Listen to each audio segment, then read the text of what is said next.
Que bom a gente estar aqui, dia lindo, maravilhoso, Deus tem feito grandes coisas. Começamos o dia lá em Goiânia, ministrando no culto das 10 da manhã, e a gente teve uma grande festa, casa cheia, maravilhosa, onde a gente consagrou ali, a chegada do pastor Gilberto, pastora Kellen, que vão estar parte da equipe lá em Goiânia conosco. Saíram aqui do bairro Vigilato Pereira e agora mudaram essa semana, agora já estão residentes lá em Goiânia. Foi uma manhã linda do que Deus fez e operou ali, de milagres, de prodígio, de salvação.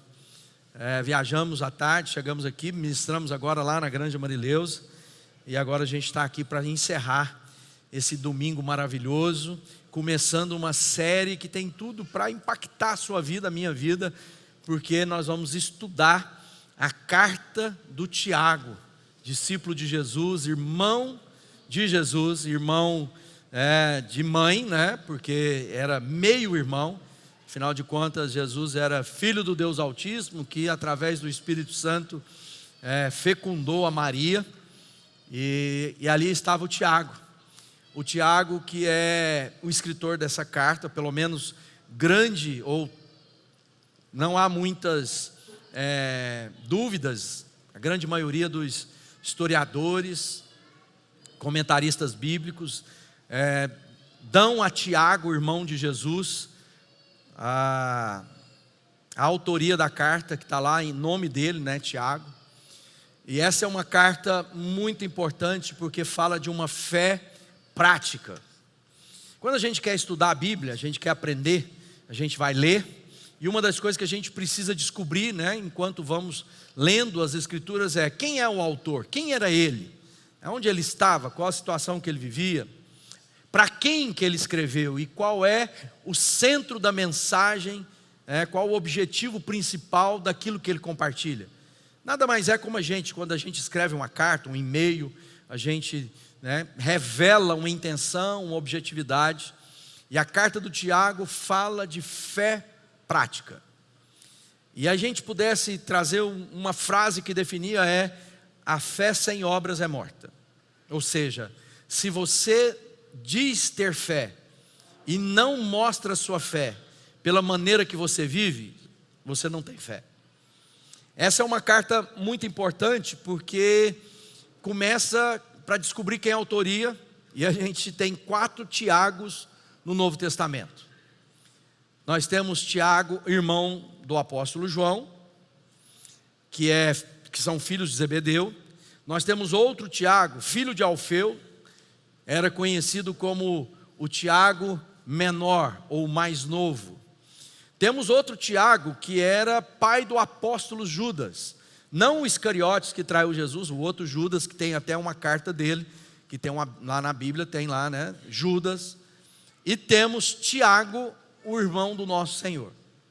Desses 4 Tiagos, 2 eram apóstolos, e o irmão de Jesus, que é dada a autoria da carta, não estava rolado entre aqueles 12 primeiros apóstolos.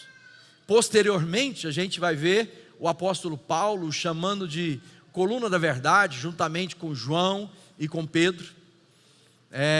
Ele se torna o pastor da igreja em Jerusalém, o principal líder. Então Tiago tinha uma história do nosso Senhor, conhecia na sua intimidade. Mas também as Escrituras revelam que Tiago, no princípio, no ministério de Jesus, ele não creu. É mais ou menos como a gente conhece os irmãos que temos, E a Bíblia diz que os profetas não têm honra na sua própria casa, porque a gente sabe como nós somos, os defeitos. A gente conhece na intimidade, e talvez havia uma dúvida. Eles caminhavam com Jesus sem dúvida, ele estava próximo, ele viu, e juntamente com os seus demais irmãos, a respeito do ministério de Jesus, da operosidade, mas ele não reconhecia Jesus como o Cristo, o Messias, o enviado da parte de Deus, porque na cabeça deles eram irmãos que estavam ali na mesma casa. Até que ele viu a morte na cruz do Calvário e a ressurreição de Jesus. Então isso define a vida do Tiago. Quando ele vê a ressurreição de Jesus, e lá diz que Jesus se apresentou, né, depois de ter ressuscitado a 500 discípulos, depois aos apóstolos, depois nominalmente a Tiago. A Bíblia cita Tiago nominalmente.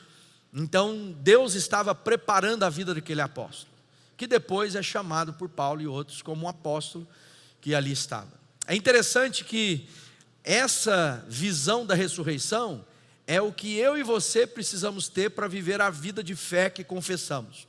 Aliás, a Bíblia diz que aqueles que esperam apenas nessa vida são mais infelizes dos homens. Então tem muita gente tentando viver a vida que Deus tem para ele, mas que ainda estão míopes, porque enxergam a vida apenas naquilo que são as realidades temporais desse presente tempo. E a Bíblia diz que nós temos que ter uma noção do eterno. E é isso que a ressurreição nos faz lembrar, de que nós não podemos esperar apenas nessa vida, mas está a nós, né, a uma nova vida. É mais ou menos assim. Tiago, quando escreve essa carta, ele escreve aos judeus espalhados pelo mundo. Então ele estava escrevendo a respeito de Jesus ao povo de Israel. E aquele momento, aquele povo sofria, porque eles tinham sido dispersos por dois momentos. Primeiro, a invasão, né? Ali os assírios que invadem Israel, depois Babilônia, depois os romanos. Haviam judeus espalhados por todo o mundo. E aonde os judeus estavam, eles não eram muito bem vistos. Então eles eram perseguidos por serem judeus, por estar numa terra estranha. E aí, para piorar a situação, os que se convertiam ao Messias eram desprezados pelos próprios judeus que estavam longe de casa e eram desprezados. Então havia uma agonia de alma, havia um momento de muitas dores. E o Tiago escreve essa carta para falar de consolo, de esperança. E o Tiago vem falar, olha, não se abatam com as perseguições, com as dificuldades.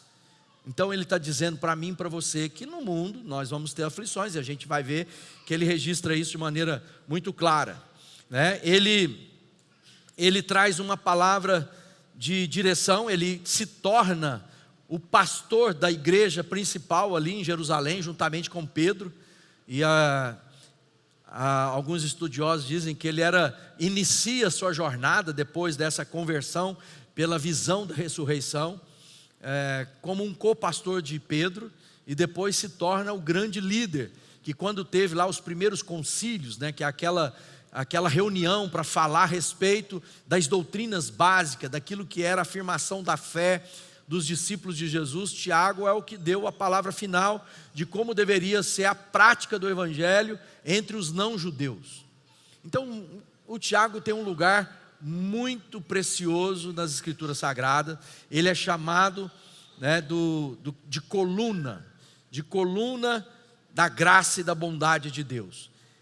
No capítulo 1, no verso 1, olha como ele começa a sua carta. Ele diz assim: eu, Tiago, escravo de Deus e do nosso Senhor Jesus Cristo, envio essa carta às 12 tribos espalhadas pelo mundo. Então ele está dizendo, uma afirmação muito forte: eu, escravo de Deus. Então começa a confrontar quem é Senhor da nossa vida.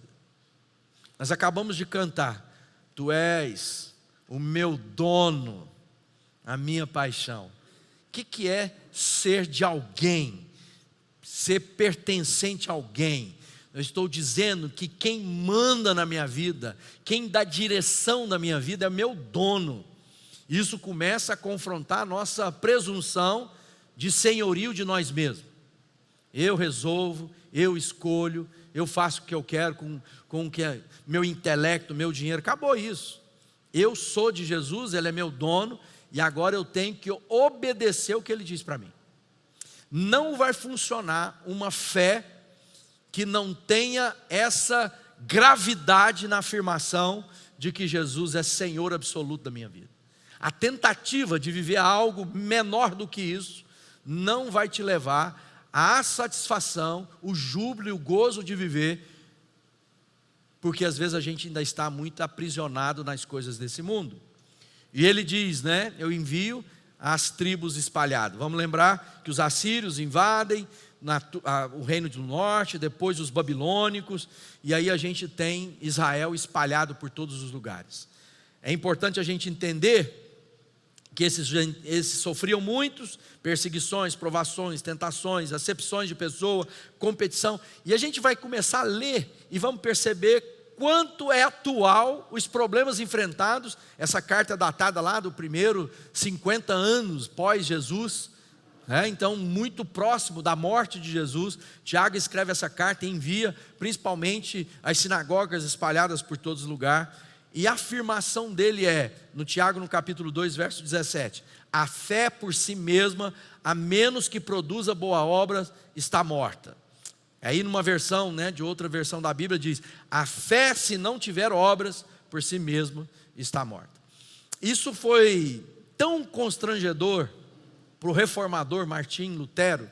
O Lutero é aquele que afirmou, somente pela graça, somente pela fé, somente a palavra, os solas lá tão conhecido da reforma protestante, que a gente conhece bem.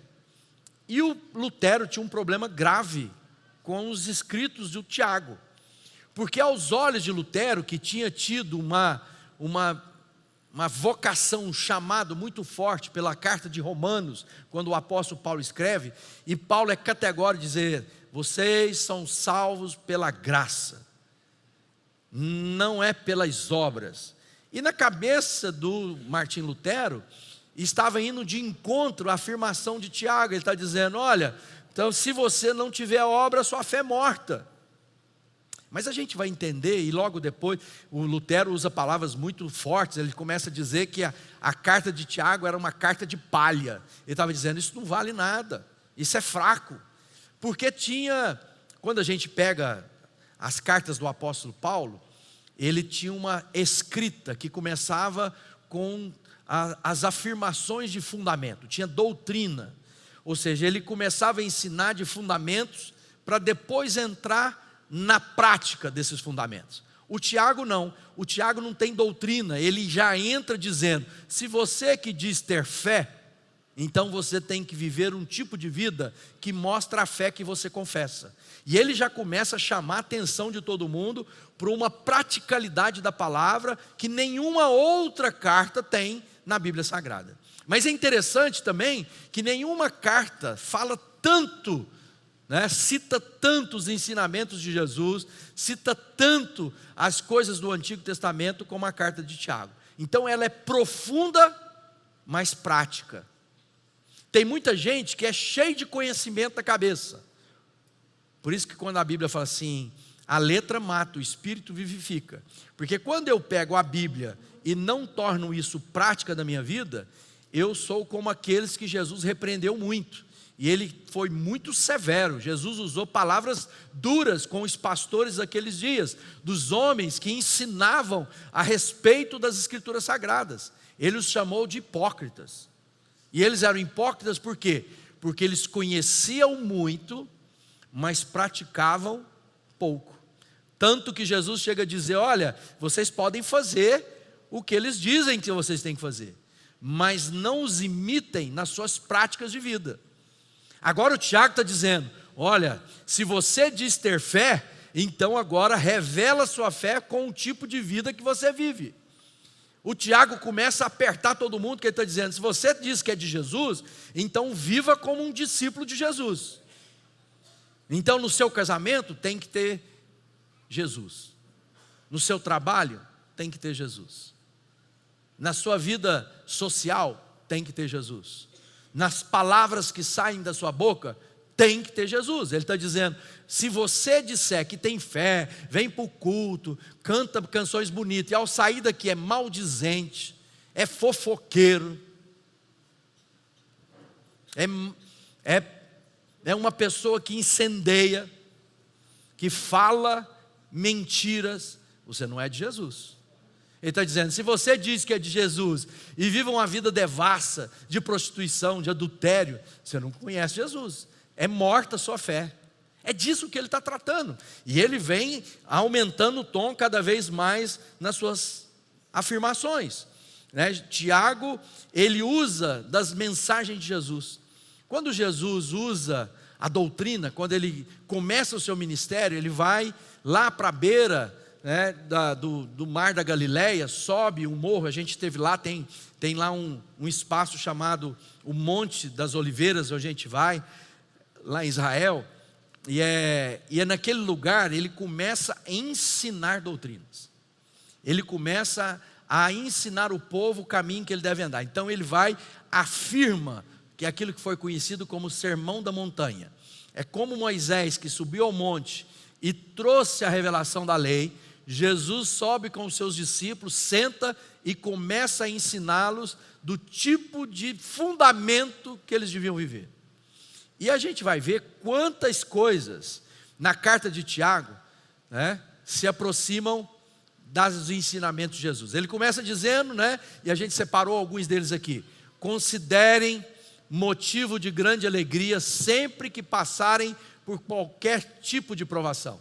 Jesus lá, né, no monte, né, no sermão da montanha, ou sermão do monte, ele diz: felizes vocês são quando por minha causa sofrerem, alegre-se, porque uma grande recompensa os espera no céu.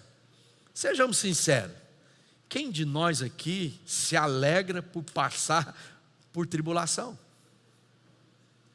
Mas eles estão afirmando que quando o meu coração está no eterno, quando eu não estou prisioneiro das coisas desse mundo, essas coisas que nós somos capazes de superar, superamos porque o meu olhar está além delas. O meu olhar está em Jesus, nas promessas. Porque muita gente está deformado pelas dores da vida, pelas angústias, pelos desacertos, pelos fracassos. Olhem para o passado e não conseguem avançar. As tribulações, as dores se tornam tão grandes que deforma quem a pessoa é. Mas quando a minha vida está colocada em Jesus, o que acontece? Eu posso ter alegria mesmo diante das tribulações. Não permita que as dores dessa vida deformem seu caráter, seu ânimo, sua fé. Tem de bom ânimo em passar por essa tribulação para dizer: eu sei em quem tenho crido e não vou voltar atrás. Olha só outra, diz assim: se algum de vocês precisar de sabedoria, peça a Deus, o nosso Senhor, e façam com fé. E o que Jesus ensina? Peçam e receberão, todos que pedem, recebem. Porque às vezes na nossa vida a gente está sofrendo, a gente está com necessidade, a gente fala com todo mundo, menos com Deus. Aí ao invés da gente ser pessoas alegres, a gente se torna maldizentes, reclamões, murmuradores. Reclama o tempo inteiro. A gente vai ver que Tiago fala sobre isso. Muitos de nós confundem sabedoria com inteligência humana. Então a gente pensa que uma pessoa estudada é sábia. Não, ela pode ser inteligente e ter boa formação acadêmica. Sabedoria é outra coisa. Sabedoria é temer a Deus, é me submeter a Deus. É quando eu vou lá e coloco Deus em primeiro lugar na minha vida, diante das situações, das circunstâncias, dos meus desejos, das minhas preferências. A pergunta é: o que Deus tem para mim? Isso é ser sábio. E aonde eu vou aprender sabedoria? Peça a Deus, que voluntariamente dará. E como é que eu desenvolvo minha sabedoria? A Bíblia diz: senta com os sábios e você vai ser sábio. Então a gente vai aprendendo o que Deus tem. Ou seja, a palavra de Deus, através do Tiago, está sempre, colocando em paralelo com Jesus. Não se limitem a ouvir a palavra, ponha-na em prática. O que Jesus diz? Nem todos que chamam Senhor, Senhor entrarão no reino dos céus, mas aqueles que de fato fazem a vontade do meu Pai.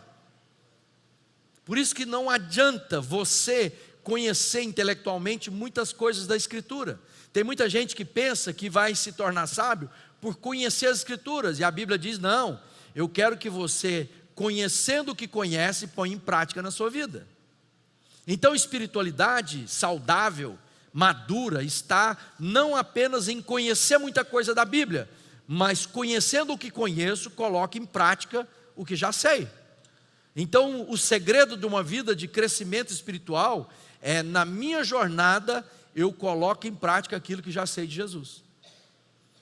Às vezes você não precisa saber muita coisa. Se você souber quem é seu dono, já tem um avanço muito poderoso. Porque muitos vão dizer, Senhor, Senhor. Muitas vão dizer, estava lá no culto. E ele vai dizer, eu não te conheço. Porque você não põe em prática as palavras que você diz. E é isso que Tiago está dizendo. Cadê a sua obra de acordo com a sua fé? Então, enquanto eu não entender isso na minha vida, eu vou viver um evangelho medíocre. Aqueles que são pacificadores plantarão sementes de paz e ajuntarão uma colheita de justiça. Felizes os que promovem a paz, pois serão chamados filhos de Deus. Quantos cristãos que dizem ter fé em Jesus gostam de pôr fogo no parquinho? Tem língua que fere, que ao invés de ter palavra branda, é iracundo, responde, fala alto, fala mal, palavra tola na boca. E a Bíblia está dizendo, você tem que ser pacificador. Você tem que ser aquela pessoa que traz a palavra de esperança, de conciliação. Aliás, a Bíblia diz que nós recebemos, o apóstolo Paulo escrevendo, que nosso ministério é o ministério da reconciliação. Primeiramente da mensagem do Evangelho, que nos reconcilia com Deus, mas também uns com os outros.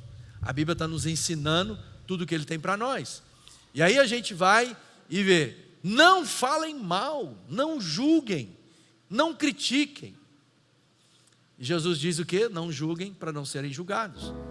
Quantas vezes a gente é rápido, chega uma mensagem, vê um post, você já diz, sabia, conheço, aquilo é desse jeito, que a gente começa a falar mal.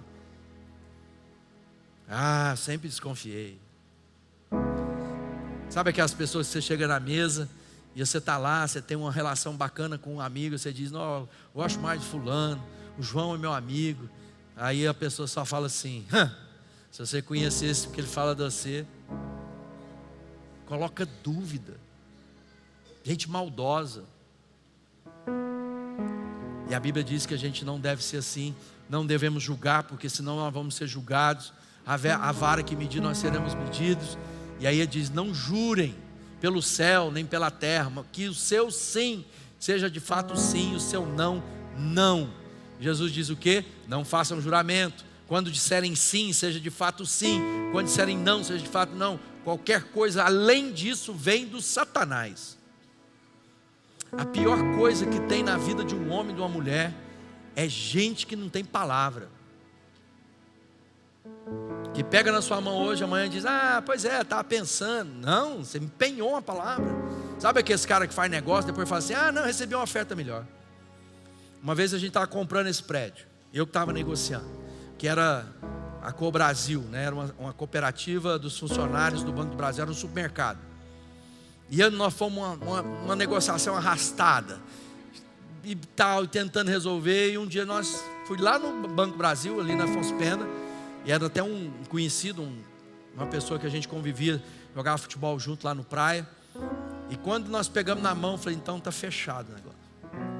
E naquele final de semana, isso foi numa sexta-feira, a gente tinha um espetáculo lá no Rondon Pacheco, no teatro. E esse rapaz me ligou e falou assim, não vai dar certo. Tivemos uma oferta maior. Eu falei assim, manda ligar para mim. Você não tem mais prédio para vender, você vendeu ele para mim ontem. Não, mas não vai ter jeito. Eu falei assim, você é homem ou moleque? Nós tivemos que aumentar a oferta para ficar com o prédio. Gente que não tem sim e que não tem não. Você é um homem ou uma mulher de sim e de não? Naquilo que você diz sim é sim, e naquilo que você diz não é não. Ou seja, não tem gente dúbia de palavra que você não sabe o que está dizendo. Seja claro nas suas intenções. Seja um homem de Deus, uma mulher de Deus, que a luz de Cristo ilumine, para que você possa viver a vida que Deus tem. Então, se você quer dizer que é de Jesus, só tem um tipo de gente que segue Jesus: o que dizem sim e digam não, que é claro nas palavras que empenha. Quem quer ser desse jeito? Eu quero. Então ele está dizendo, olha, mostra as suas obras que eu vou dizer quem você é, né? E quando a gente pega a carta de Tiago, a gente se lembra que ele está nos levando a isso. E ele, de maneira prática da fé, ele diz, né? De que adianta, meus irmãos, dizerem que têm fé, se não a demonstram por meio das suas ações? Acaso esse tipo de fé pode salvar alguém? Ele está dizendo, você acha que você é salvo vivendo esse tipo de vida? E ele cita duas coisas importantes, né? No capítulo 2, verso 1, ele diz, meus irmãos, como podem afirmar que têm fé em nosso glorioso Senhor Jesus Cristo, se mostram favorecimento a algumas pessoas? Se, por exemplo, alguém chegar em uma das suas reuniões, nos seus cultos, vestido com roupas elegantes, usando joias caras, e também entrar um pobre com as suas roupas sujas, e vocês derem atenção ao que está bem vestido, dizendo, sente-se aqui, esse lugar especial, mas diferem ao pobre, fiquem em pé lá, sentem-se aqui no chão. Essa discriminação não mostrará que agem como juízes guiados por motivos perversos? O Tiago está dizendo, vocês estão dando honrarias àqueles que lhe interessam mais. Vocês estão dando honra para aqueles que têm uma melhor aparência, que têm dinheiro. Parece até coisa dos nossos dias. Olha, aqui tem uma ala da igreja, que esse aqui são para celebridades. Não. O Evangelho diz que nós somos todos iguais e merecidos de mesma honra. E às vezes a gente faz isso no trabalho, no negócio, no dia a dia. A gente, sem se aperceber, estamos lá favorecendo aquele que aos nossos olhos parecem ser mais dignos de honra. E o Tiago está dizendo, isso é perversidade. Isso não é de fé que alguém encontrou salvação em Jesus. Está vendo a diferença? E durante a história, por muitas vezes a igreja fez isso. Aqueles que compravam os bancos, ou ofertavam os bancos na igreja, e tinha lá o nome da família, só sentava naquele banco a família que deu o banco. Quem já ouviu a expressão pé rapado? Você que mexe no agro lá, o que é o pé rapado? Antigamente, tinha uns que andavam descalço. E quando chegava no lugar, na igreja, nos lugares, tinha ainda tem, algumas fazendas, você vai entrar dentro da casa, tem uma lâmina que a pessoa vai lá e rapa o barro para poder entrar. Eram chamados pé rapados, é gente que não tinha nem sapato para vestir, para calçar. Esses ficam lá no fundo, esses não podem sentar na primeira fileira. Entende o que o Tiago está dizendo? Ele está dizendo que tipo de gente você é quando faz diferenciação e diz que é de Jesus.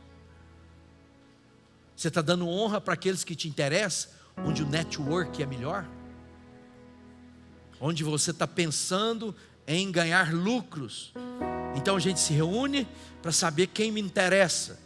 A fé de Jesus não é essa. A fé de Jesus é quando a gente senta e entendemos que mesmo estando bem vestido, ou por uma situação ou uma circunstância mal vestido, somos todos iguais diante de Deus. E o Tiago chama e bate duro sobre isso, né? Ele diz lá no 14 e no 16 do capítulo 2, se o irmão ou irmã necessitar de alimento, de roupa, e vocês disserem, até logo, tenha um bom dia, aqueça-se, coma, mas não lhe derem um alimento nem roupa, em que isso ajuda? Então, se a Bíblia está nos ensinando, se a gente vê um irmão ter necessidade e não nos compadecermos da dor dele, que tipo de fé que nós dizemos que temos? Não faz sentido, se você é parte da família da fé, ter necessidade e não suprir. E às vezes você pode estar nessa situação, trabalho, perdeu o trabalho, se endividou. Mas aonde a gente vai descobrir as suas necessidades? Nos pequenos grupos. Porque lá nos pequenos grupos a gente conhece um ao outro, a gente chama um pelo nome, a gente pergunta qual é o seu trabalho, ou a falta dele, qual é a situação que você está vivendo. Identificamos a sua fome, identificamos que a luz está cortada, aí a família da fé se organiza para suprir, para encontrar o trabalho digno, para promover dignidade na vida das pessoas. Mas muitas vezes você está entrando e saindo na multidão e está falando com Deus e você não se move na direção da família. E às vezes fica lá aborrecido com Deus, que ninguém se tocou da sua necessidade. Deixa eu dizer, o Espírito revela, mas ninguém aqui tem bola de cristal. Nós precisamos de convívio, precisamos de proximidade, nós precisamos de intimidade. Isso só se dá quando a minha fé me leva e me impulsiona para a relação de família. Entende isso? Então, se você diz que tem fé e não reconhece a sua família, sua fé não é a fé que Jesus quer que você tenha. O apóstolo Paulo fala muito de justificação pela fé. E é interessante que a história do Tiago, que Lutero fica lá, o Tiago, a epístola está falando de obras, e aí ninguém é salvo pela obra. Não, o Tiago está falando disso. O Paulo falava da justificação, né, quando era atribuída a nós.